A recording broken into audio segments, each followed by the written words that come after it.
Okay, so there's something in the Emmanuel Haro case that I want to talk about, and it's very evident, especially in this case, okay?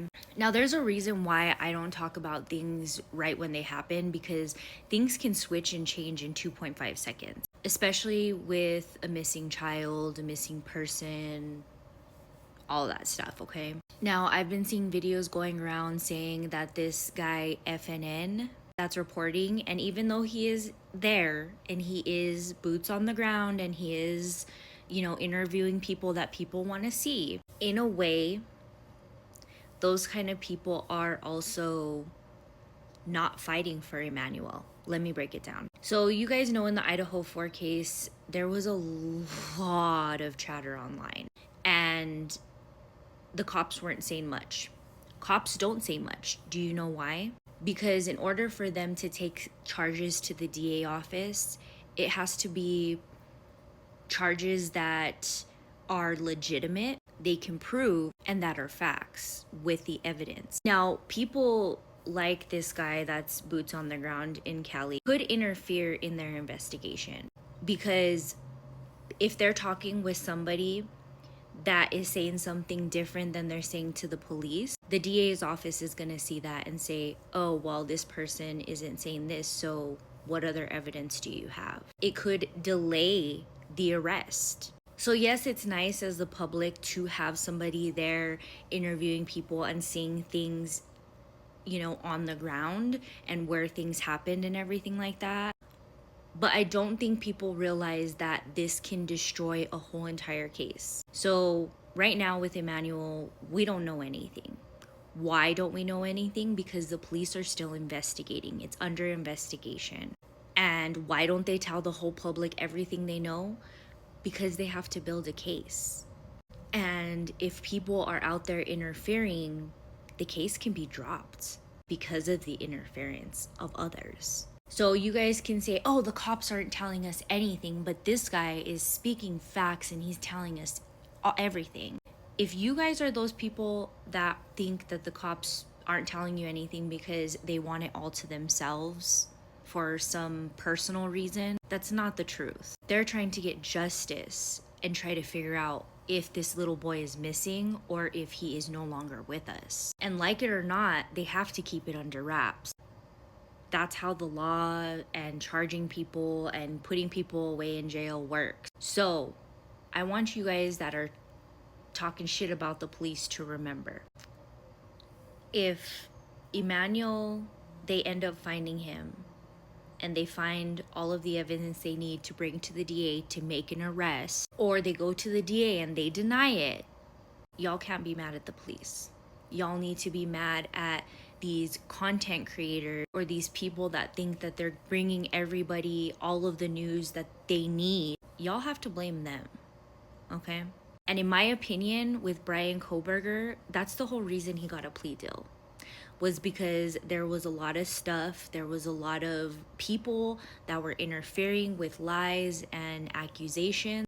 And I think that judges have to come to a conclusion with it to determine what exactly is fair to the criminal too.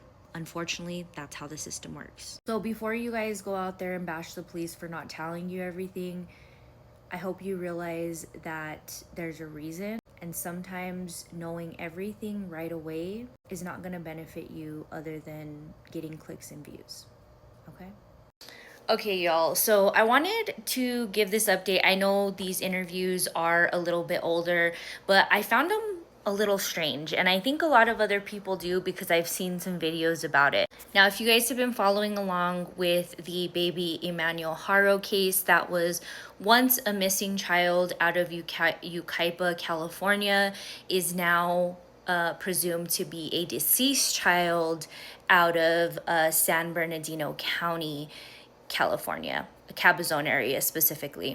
And the parents of Emmanuel, Jake and Rebecca Haro, have been taken in. They're charged with the same charges. Now, I did have a video up talking about how Rebecca's charges seem to be different in regards to Emmanuel. But I have got clarification on that, and sometimes it's just the system that it generates two different murder charges, and pretty much first-degree murder is the same as the murder with malice charge. It's just the system that's used for people to look it up. So it's the same charge they're getting. Jake does have additional charges because he did have a prior child abuse case. But if you guys don't know by now, they both have done interviews. Now, Rebecca did an interview, I believe it was right before or right after their court appearance. And basically, she was still sticking to her story, saying that she wants to be out, she wants to be looking for her baby, Emmanuel Haro, and still just sticking to everything. Hers was very PG, but his, on the other hand, he wanted to talk a lot about his 2018 case, or 2018 case, I think that's when it was, and he wanted to talk about that abuse and say that he is not at fault, basically not taking any accountability for his past actions, and of course stating that lawyers have recommended he doesn't speak with anybody, but here he is doing an interview.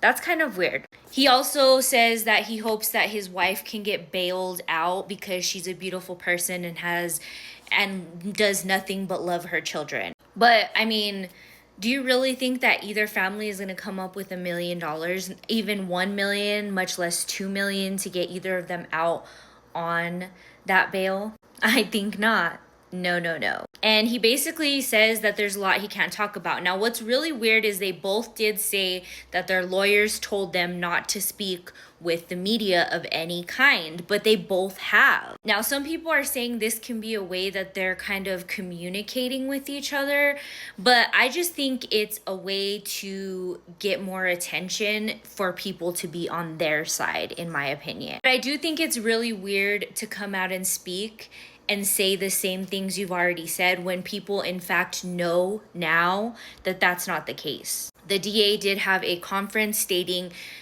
nobody has confessed to doing this.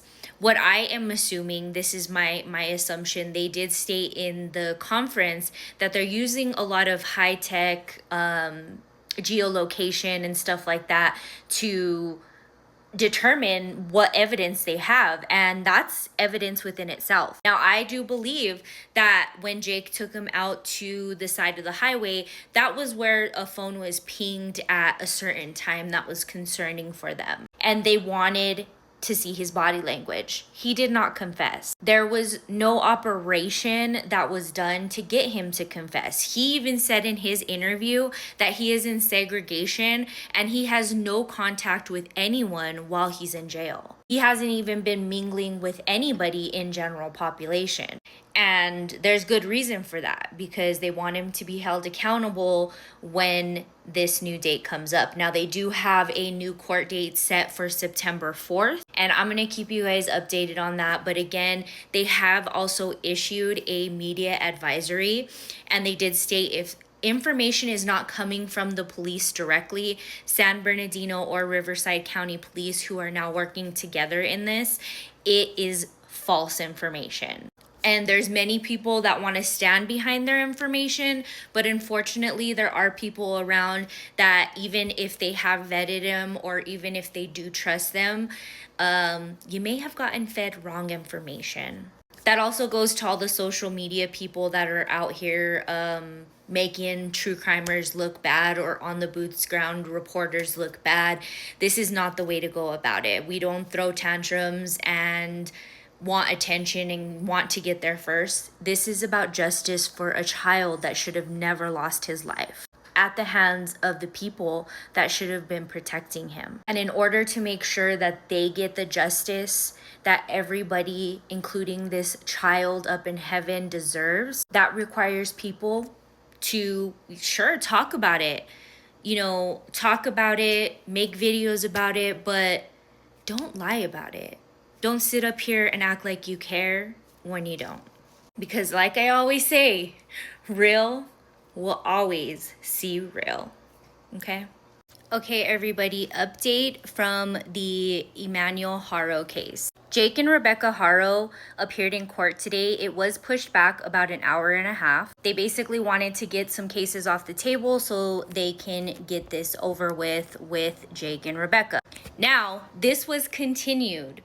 I guess Jake's lawyer ended up dropping out, so now he actually has two lawyers which continued this. And Rebecca's lawyer, which are all public defenders, by the way, Rebecca's lawyer stated that he is going to be filing a motion to move the hearings to Banning, California, which is, to my understanding, closer to Cabazon, where this crime took place. And the first preliminary hearing, or the first hearing, is going to be on September 16th. The next day, on the 17th, they are already booking it out to do pre-trial prelims. They have pleaded not guilty to the murder one charge and the false reporting to the authorities. And it's my opinion that, again, social media will be brought up at trial.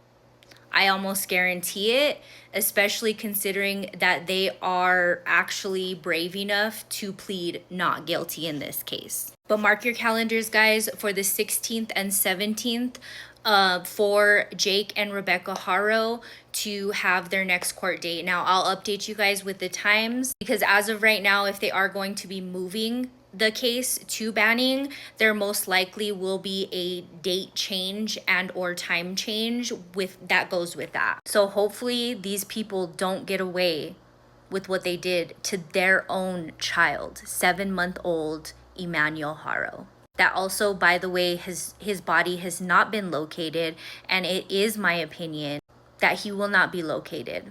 The areas they've been looking are highly infested with animals, coyotes, so many things that if a baby was to be found there, I don't think you'd find much left. And that goes to say we don't really know what happened yet, so stay tuned. All right, guys, so as of yesterday, September 16th, Jake and Rebecca Haro were back in court, and we found out a few things, and we found out a couple of other things. So let's get into it. Hey, if you're new here, my name is Ashtootrippy. I love talking about true crime, conspiracy theories, and gossip. And sometimes we blur lines in between all three, so be sure to shoot me a follow. But today, we are going to be talking about Rebecca and Jake Haro, the parents that allegedly murdered their 7-month-old child. And his body still has not been recovered.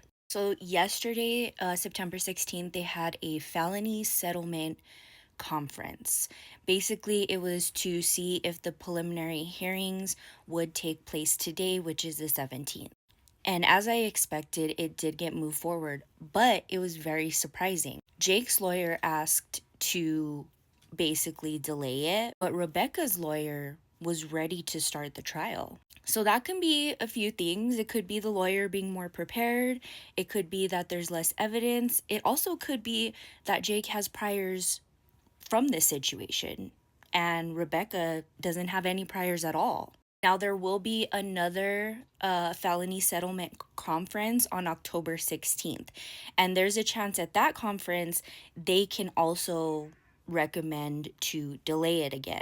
As of right now, the preliminary hearing is October 28th, but there is also a chance that this was done to reach an agreement on either a plea deal or to come to an agreement on a sentencing without having to go to trial. And that's what usually happens when people do plead guilty, is it gives them the opportunity to provide some kind of deal. Now, a lot of people are talking that Jake wants out of jail. I don't know where this is really coming from. I have a video coming out later about that, but they're not going to get out of jail. They're on a $1 million cash-only bond, meaning that whoever gets them out has to put $1 million for their bond, and that has to be secured up until the sentencing portion. Nobody can do that. You have to be a multimillionaire to even facilitate that. That's part of the reason they give them that kind of bond, is so they know they won't get out. There's also other factors in it, because if say a multimillionaire decides to bail this guy out of Cabazon that not only abused his little girl, is now accused of killing his 7-month-old child, it's not gonna happen. And I don't know if these particular people online that are in the area are talking to Jake, but y'all are weird for wanting to talk to Rebecca or Jake. And if you guys want to know more about that, stay tuned. I have a video coming later today. But those are the updates as of right now. Again, baby Emmanuel has not been found. And the authorities do, and it's my opinion that what they've already said is kind of like they don't expect to find him because of the areas that he possibly could be at. So, very sad story, but I really hope that nobody gets some lame ass plea deal because they need to spend jail time, both of them. I don't care how minimal or whatever. Rebecca knew. And just knowing as a mother, it's not okay.